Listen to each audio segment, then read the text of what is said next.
blanket reviews of P-38 Lightning, and it is a 1/44 scale model by MiniHobby Models, and the box is a little worse for wear after its trip over.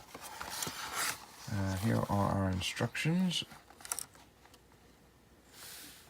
as well as the painting and decal guide.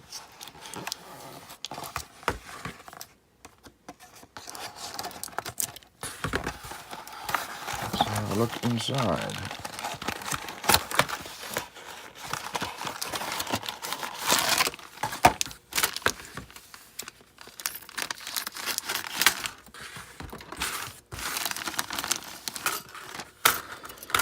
So we have three main sprues.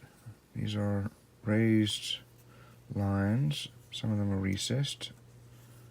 Main wing here, molded as a solid piece. Here's our tail, stabilizer. We have some spinners down here. We also have our landing gear. Here are the two bodies, the fuselages.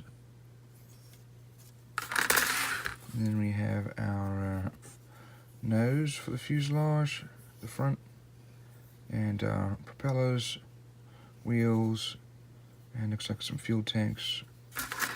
And here's our canopy. Lastly, we look at our decals, which are nicely printed. Yeah. Relatively simple model, easy to build.